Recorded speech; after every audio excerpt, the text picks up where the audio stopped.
Hello दोस्तों, राधे राधे, जय माता दी। आप सभी का स्वागत है हमारे चैनल पर। मेघनाद की मृत्यु के बाद सुलोचना के साथ क्या हुआ था? सुलोचना वासुकी नाग की पुत्री और लंका के राजा रावण के पुत्र मेघनाद की पत्नी थी। लक्ष्मण के साथ हुए एक भयंकर युद्ध में मेघनाद का वध हुआ। उसके कटे हुए शीश को भगवान श्री राम ने के शिविर में लगाया गया था। अपने पति की मृत्यु का समाचार पाकर सुलोचना ने अपने ससुर रावण से राम के पास जाकर पति का शीश लाने की प्रार्थना की, किंतु रावण इसके लिए तैयार नहीं हुआ। उसने सुलोचना से कहा कि वह स्वयं राम के पास जाकर मेघनाद का शीश ले आए, क्योंकि राम पुरुषोत्तम हैं, इसलिए उनके पास जाने में तुम्हें किसी भी प्रकार का भय नहीं करना चाहिए।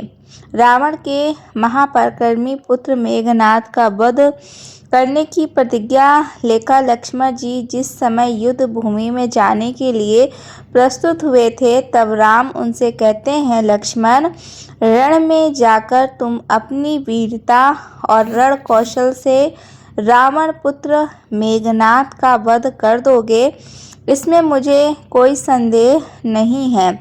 परंतु एक बात का विशेष ध्यान रखना कि मेघनाद का मस्तक भूमि पर कदापि नहीं गिरना चाहिए, क्योंकि मेघनाद एक नारी वध का पालक है और उसकी पत्नी परम पतिव्रता है। ऐसी साध्वी के पति का मस्तक अगर पृथ्वी पर गिर पड़ा तो हमारी समस्त सेना का ध्वंस हो जाएगा और युद्ध में विजय की आशा त्याग देनी पड़ेगी। लक्ष्मण अपनी सेना लेकर चल पड़े। समरभूमि में उन्होंने वैसा ही किया। युद्ध में अपने बाणों से उन्होंने मेघनाद का मस्तक उतार लिया, पर उसे पृथ्वी पर नहीं गिरने दिया। हनुमान उसका मस्तक को रघुनंदन के पास ले आए। मेघनाद की दाहिनी भुजा आकाश में उड़ती हुई उसकी पत्नी सुलोचना के पास जाकर गिरी। सुलोचना चकित हो गई। दूसरे ही क्षण अत्यंत दुख से कतर होकर विलाप करने लगी, पर उसने भुजा को स्पर्श नहीं किया। उसने सोचा, संभव यह भुजा किसी अन्य व्यक्ति की हो। ऐसी दशा में पर पुरुष के स्पर्श का दोष मुझे लगेगा। निर्णय करने के लिए उसने भुजा से कहा, यदि तू मेरे स्वामी की भुजा है तो मेरे पतिव्रता की शक्ति से युद्ध का सारा वृत्तांत लिख दे। भुजा में दासी ने लेखनी पकड़ा दी। लेखनी ने लिख दिया, प्राण प्रिय, यह भुजा मेरी है। युद्ध भूमि में श्री राम के भाई लक्ष्मण से मेरा युद्ध हुआ। लक्ष्मण ने कई वर्षों से पत्नी, अन्न और निद्रा छोड़कर रखी है। वे तेजस्वी तथा समस्त दैवी गुणों से संपन्न हैं। संग्राम में उनके साथ मेरी एक नहीं चली। अंत में उन्हीं के बाणों से विद्ध होने से मेरे प्राण चले गए हैं। मेरा शीश श्री राम के पास है। पति की भुजा लिखित पंक्तियां पढ़ते ही सुलोचना व्याकुल हो गई। पुत्र वधू के विलाप को सुनकर लंकापति रावण ने आकर कहा, शोक ना कर पुत्री, प्रातः होते ही सहस्त्रों मस्तक मेरे बाणों से कट कट के पृथ्वी पर लौट जाएंगे।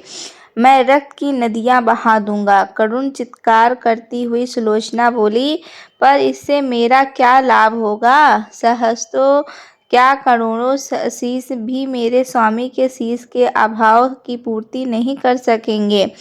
सुलोचना ने निश्चय किया कि उसे अब सती हो जाना चाहिए, किंतु पति का शव तो रामदल में पड़ा हुआ था, फिर वह कैसे सती होती?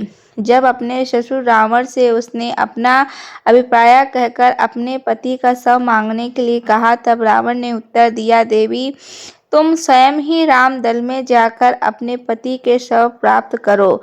जिस समाज में बाल ब्रह्मचारी हनुमान, परम जितेंद्रिय लक्ष्मण तथा एक पत्नी व्रती भगवान श्री राम विद्यमान हैं, उस समाज में तुम्हें जाने से डरना नहीं चाहिए।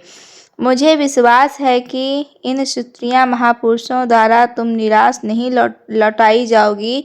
सुलोचना के आने का समाचार सुनते ही श्री राम खड़े हो गए और स्वयं चलकर सुलोचना के पास आए और बोले, देवी, तुम्हारे पति विश्व के अनंत योद्धा और पराक्रमी थे।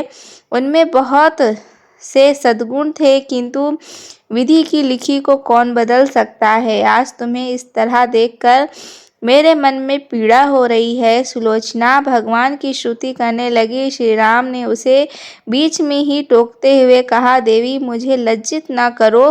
पतिव्रता की महिमा अपार है, उसकी शक्ति की तुलना नहीं है। मैं जानता हूँ कि तुम परम सती हो, तुम्हारे सत्वी से विश्व में धरता है।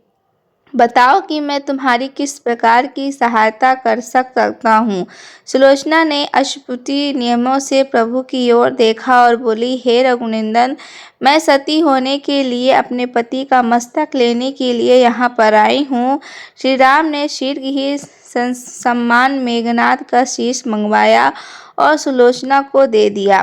पति का छिन्न शीश देखते ही सुलोचना का हृदय अत्यधिक द्रवित हो गया। उसकी आंखें भरे जोरों से बरसने लगीं। रोते रोते उसने पास खड़े लक्ष्मण की ओर देखा और कहा, सुमित्रा नंदन, तुम भूल कर भी गर्व मत करना कि इनका वध आपने किया है। मेरे स्वामी को धराशायी करने की शक्ति विश्व में किसी के पास नहीं थी। या तो दो पतिव्रता नारियों का भाग्य है कि आपकी पत्नी भी पतिव्रता है और मैं भी अपने पति के चरणों में अनुरक्त रखने वाली हूँ, उनकी अनन्य उपासिका हूँ मैं। पर दुर्भाग्य से मेरे पति एक पतिव्रता नारी का अपहरण करने वाले पिता का अन्न खाते थे और उन्हीं के लिए युद्ध में उतरे थे। इससे से मेरे जीवन का धन परलोक सिधारे। सभी योद्धा सुलोचना को राम शिविर में देखकर चकित थे। वे यह नहीं समझ पा रहे थे कि सुलोचना को यह कैसे पता चला कि उसके पति का शीश भगवान राम के पास है। जिज्ञासा शांत करने के लिए सुग्रीव ने पूछ ही लिया कि यह बात उन्हें कैसे ज्ञात हुआ कि मेघनाद का शीश श्री राम के शिविर में है। सुलोचना ने स्पष्ट से बता दिया, मेरे पति की भुजा युद्ध भूमि में उड़ती हुई मेरे पास चली गई थी। उसी ने लिखकर मुझे बता दिया था कि भरे शब्दों से सुग्रीव बोल उठे, निपुण भुजा यदि लिख सकती है, फिर तो यह कटा हुआ सिर भी हंस सकता है। श्री राम ने कहा, व्यर्थ बातें मत करो मित्र, पतिव्रता के महात्म्य तो तुम नहीं जानते। श्री राम की मुख कृति देखकर सुलोचना उनके भावों को समझ गई। उसने कहा, यदि मैं मन, वचन और कर्म से पति को देवता मानती हूँ तो मेरे पति का यह निर्जीव मस्तक हंस उठे। सुलोचना की बात पूरी भी नहीं हुई थी और कटा हुआ मस्तक जोरों से हंसने लगा। यह देखकर सभी दंग रह गए और सभी ने पतिव्रता सुलोचना को प्रणाम किया। सभी पतिव्रता की महिमा से प्रचित हुए। चलते समय सुलोचना ने श्री राम से प्रार्थना की, भगवान, आज मेरे पति की अनहोनी की है और मैं उनकी सहचरी उनसे मिलने जा रही हूँ, अतः आज युद्ध बंद रहे। श्री राम ने सुलोचना की प्रार्थना स्वीकार कर ली। सुलोचना पति का सिर लेकर वापस लंका आ गई। लंका में समुद्र के तट पर एक चंदन की चिता तैयार की गई। पति का शीश गोद में लेकर सुलोचना चिता पर बैठी और धधकती हुई अग्नि में कुछ ही क्षणों में सती हो गई। दोस्तों, आपको यह कथा कैसी लगी कमेंट बॉक्स में ज़रूर बताइएगा और वीडियो पसंद आया होगा तो वीडियो को लाइक कर दीजिएगा।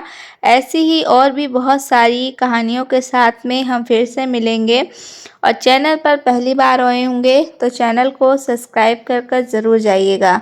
ऐसी ही और नए तरीके की वीडियो के साथ में हम फिर से मिलेंगे नेक्स्ट वीडियो पर नेक्स्ट टॉपिक के साथ में।